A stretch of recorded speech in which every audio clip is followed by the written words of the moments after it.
Palamonte on AM 560 The Answer. Chicago's Morning Answer continues next. Your official Chicagoland weather forecast from the 1 Hour Heating and Air Conditioning Weather Center.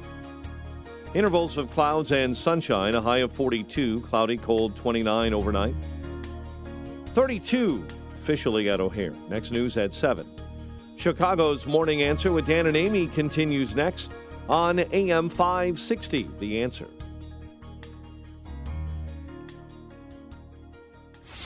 This hourly segment is brought to you by Real Estate Revealed with Randy Barcella, Sunday mornings starting at 8. If you're looking for the latest news, insight into what it means, and the sharpest opinion, there's only one station in Chicago where you can turn, and it's this one. We're AM 560, The Answer.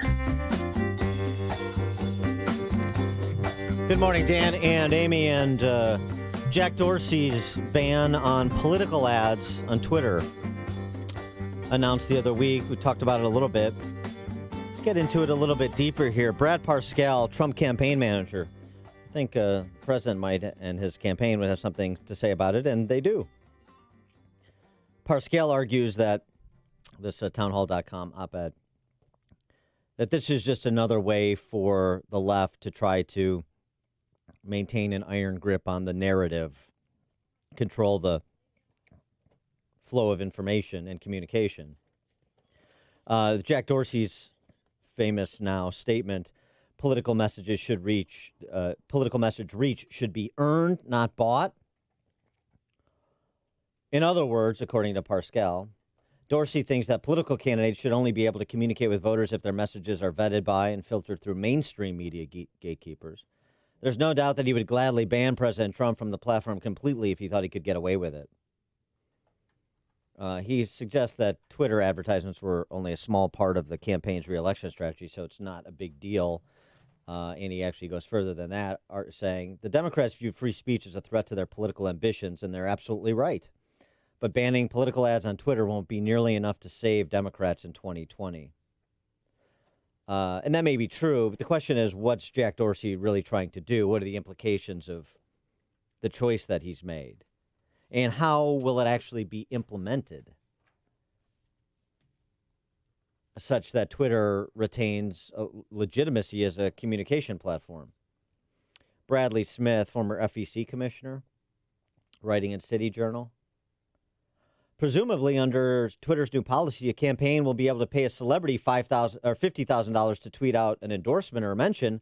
However, a candidate without celebrity fans will be unable to spend $5,000 to promote a tweet. The paid ad may be truthful, while the celebrity tweet may contain what Dorsey calls, quote-unquote, unchecked misleading information. But only the former will be banned. Or will Twitter disable the accounts of celebrities who accept payments for their tweets or who relay unchecked misleading information? Who's going to determine that? Dorsey says he wants to level the playing field. Perhaps he, with his 4.2 million followers, should shadow ban himself. Why does being a highly visible CEO mean one has earned more political influence than Walmart, the AFL-CIO, or any other entity that seeks to promote its political ideas? Dorsey spent his cash to start Twitter. They want to spend theirs to advertise on Twitter. How does this new policy level the playing field? He also asked, because Twitter is going to ban issue ads too, does this mean that an ad promoting a documentary warning about climate change should be banned? Oh. How about an ad promoting the magazine profile of a candidate? Does a Gillette commercial lecturing men on the dangers of toxic masculinity qualify as an issue ad? Yeah, a lot more questions to answer than have been answered so far. For further discussion on the topic, we're pleased to be joined by Phil Kerpen. He's the president of American Commitment and chairman of the Internet Freedom Coalition. Phil, thanks for joining us. Appreciate it. Hey, great to be with you. What about these questions raised by Bradley Smith and Brad Parscale with respect to the Twitter policy, both recognizing, hey, it's a private company. Dorsey can do what he wants, but let's just understand what he's actually doing and how this could play out. Yeah, I mean, I agree with basically everything that former FEC Commissioner Brad Smith said in that article that you were reading from. I think this opens up just massive cans of worms, definitional questions, practical questions, and you really have to wonder what the motivation here really is. Is there something to Brad Parscale's theory that Twitter's worried that conservatives and President Trump in particular might be better at Twitter advertising than liberals, or might be good enough at it to overcome, a lot of the general liberal sentiment that's just on the platform from the journalists and celebrities who are on there all the time. And he doesn't want that. But it's hard to say that eliminating political advertising somehow will level a playing field when it's the place where celebrities and journalists hang out, and therefore it's going to be very liberal in general in its sort of baseline orientation.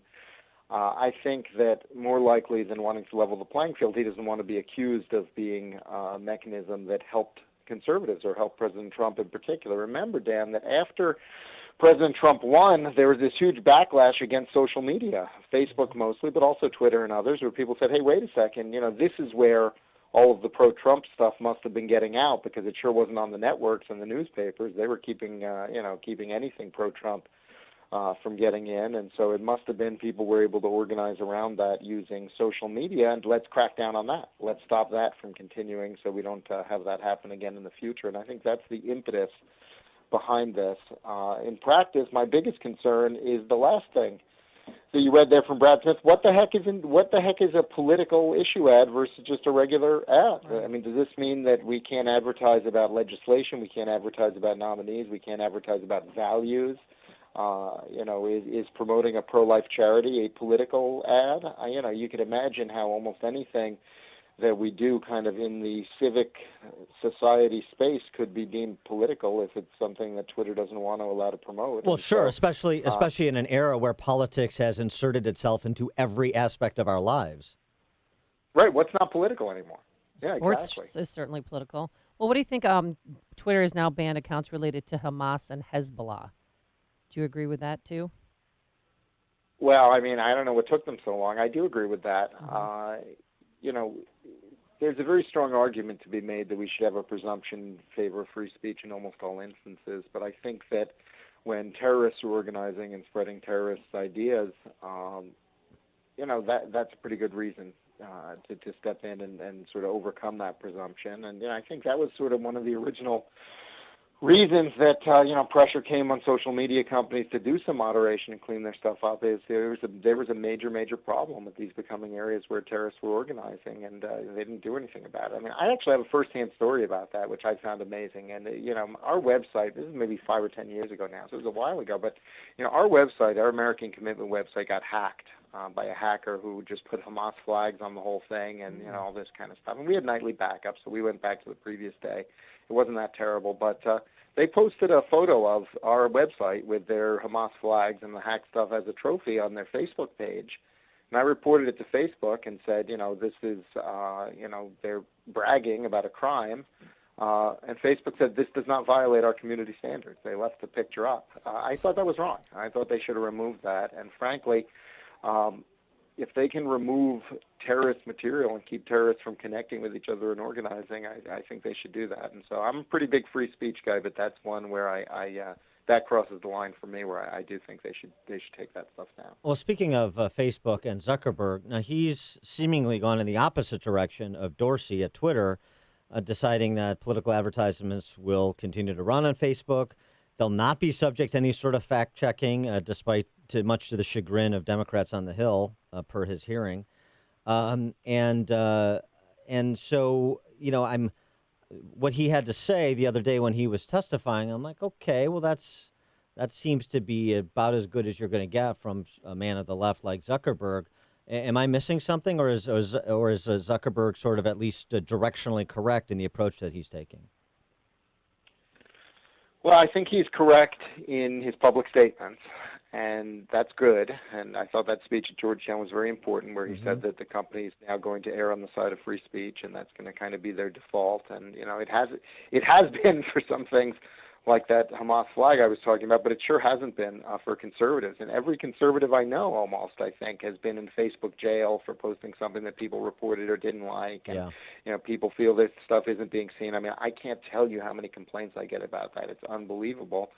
And if they had said, we're going to decide which political ads are truthful or not, and used the same fact checkers that they use for their fact checking program, which is like 12 liberal sites and the Daily Caller. They do have the Daily Caller in there, but everything else is hard left, the fake fact checkers, PolitiFact and Snopes and so forth. It's just the really ridiculous hard left fake fact checkers. If they had allowed those fake fact checkers to have a veto on political ads, they would have shut down the ability of conservatives to use the platform for political advertising, and they would have massively undermined, one side of the political spectrum from having, effective campaigns, given how important Facebook has become.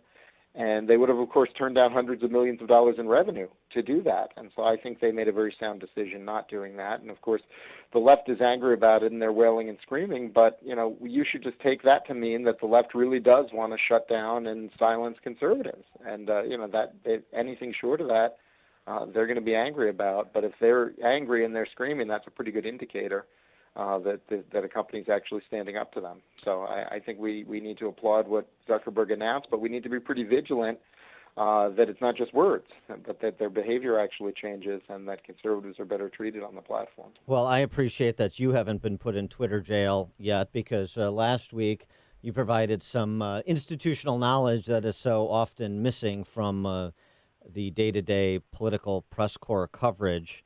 And we try to do that here, but I'd forgotten about this one myself.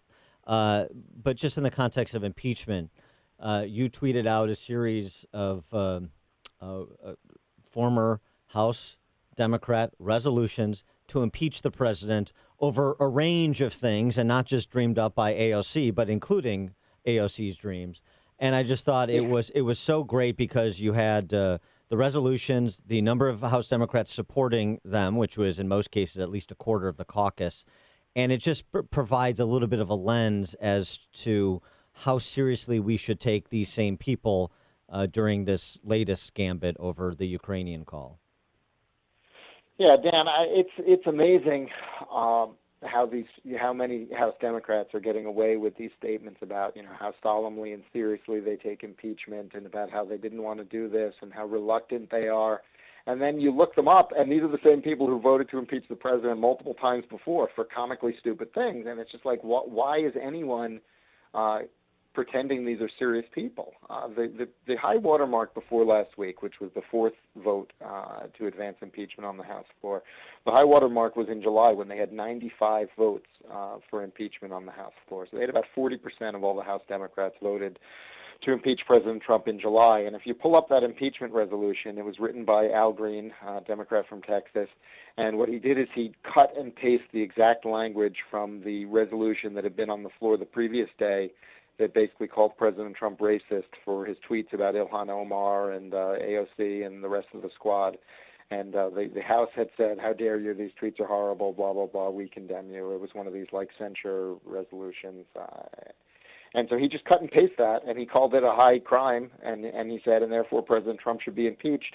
And 95 Democrats voted for that. So almost half the Democrats in the House, about 40% of the Democrats in the House, had already voted not just for an inquiry, they voted for impeachment. It said should be impeached and removed from office. They voted for that in July of this year for his tweets about Ilhan Omar should go back and learn from her home country, or whatever exactly he said that was so outrageous. And, that was the third time that they had impeachment votes, prior to last week. The first one had a whole list of crazy things they considered impeachable, but I thought the most comically stupid was they had that he insulted NFL players for taking a knee and insulted their mothers by calling them female dogs. That was part of the explanation there. And that one got 58 Democrats. And then there was one that got 66 Democrats that was a little bit after that. That was in 2018. And that one featured, among other things, that he allegedly said beep-hole countries. And that was apparently impeachable in the eyes of 66 House Democrats. And so many of the House Democrats have been so desperate to impeach President Trump, almost since he took office, for any pretext they could possibly cook up, that they now have a track record of comically stupid votes to impeach President Trump. And, I think we should, every time any one of the Democrats that voted for any of those three sort of joke impeachments speaks about impeachment, we should remind everyone what they voted for and that they're unserious people. Absolutely. And that doesn't even include AOC's public comments on a podcast. And by the way, Jerry Nadler was among the 95 who voted to impeach for the mean tweets about the squad in July. So the guy who's the chairman of Judiciary who will run the impeachment here. So why would anybody have concerns that the process would be fair, right, or serious for that matter? An AOC tweet saying on a podcast earlier in the year, her top 4 impeachments. She couldn't come up with 4, but she had 3. Tax cuts, impeachable offense. Passed by Congress. Right. The emoluments, which is a word I think she's still getting her mind around, and then also the citizenship question, the effort to put a citizenship question on the census. Those are all impeachable too. And didn't her squad mate Rashida Tlaib say they would impeach the MFer on like the week of inauguration? She sure did. Something like that. like right at the dainty beginning. flower there. Yeah. No, you're right. Very, very serious people. Phil Kerpen, president of American Commitment, chairman of the Internet Freedom Coalition. Phil, thanks for your time and your tweets. My pleasure. Have a good one, guys. Take care. Thanks. And he joined us on our turnkey.pro answer line. It's news, opinion, insight. This is Chicago's Morning Answer on AM 560. The Answer. The Lou Dobbs Financial Report is brought to you by Signature Bank, helping local businesses succeed. Visit signaturebank.bank for your commercial banking needs. I'm Lou Dobbs. Apple investing $2.5 billion in the California housing crisis. A second McDonald's executive is out, and the Indianapolis Motor Speedway has a new owner. Those stories next. G'day, I'm Scott from Plug-in Pest Free. If you have a rodent or pest problem at your home or business, don't spray harmful toxic chemicals. Use Plug-in Pest Free, the electromagnetic pest control device that uses your